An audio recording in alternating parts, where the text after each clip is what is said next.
right, I planned that. I could have just started in the chair. But anyway, I hope you're ready for a rant. Amazon had me. So last month I sent in a shipment. Put the screenshot up, editor. I'm the editor.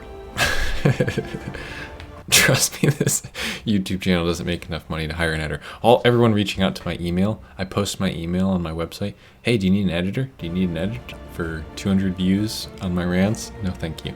Okay, so we got that son of a gun right there, and this son of a gun right here. I mean, you can see that, right? $1,688. This is the new one, by the way. I just made this today. Last month, same shipment, 1,200 units, $983. So public service announcement. I don't know why I said it like that. Public service announcement to all the Amazon sellers out there. This is September, okay, man? September.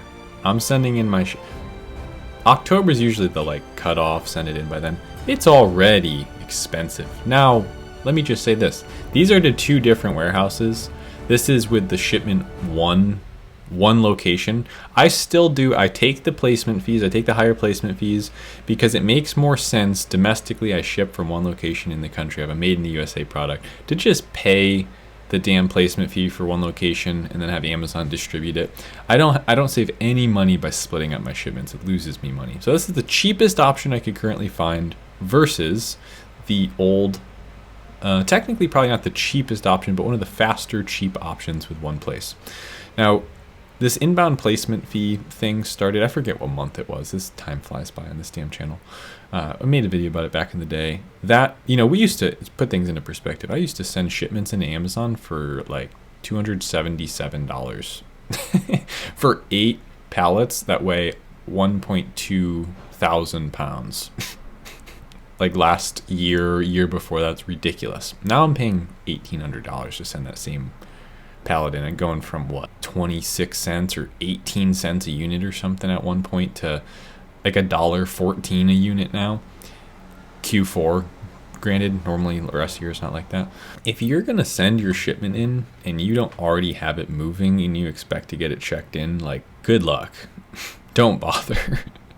Because this is what we're looking at.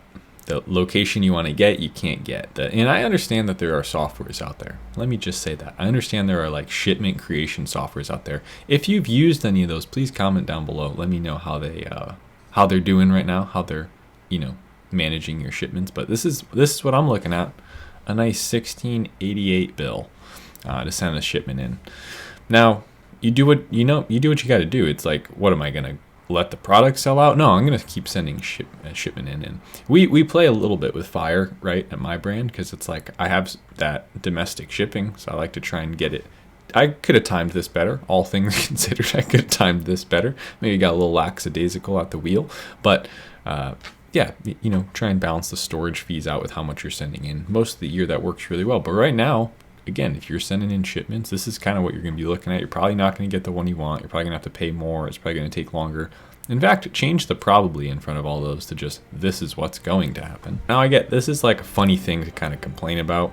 I'm very blessed with my situation, with how Amazon works. Even with how much I pay them, it's like nothing. Again, that's 8 1,200 pound pallets that I'm going to pay $1,600 to ship, and then they're going to distribute it all the way across the country in 50 different warehouses. Like, it's a pretty good deal, $1 a unit with my, $40 product. Yeah, it's still okay. But when there's an opportunity to complain, a wise man once said, always take that opportunity.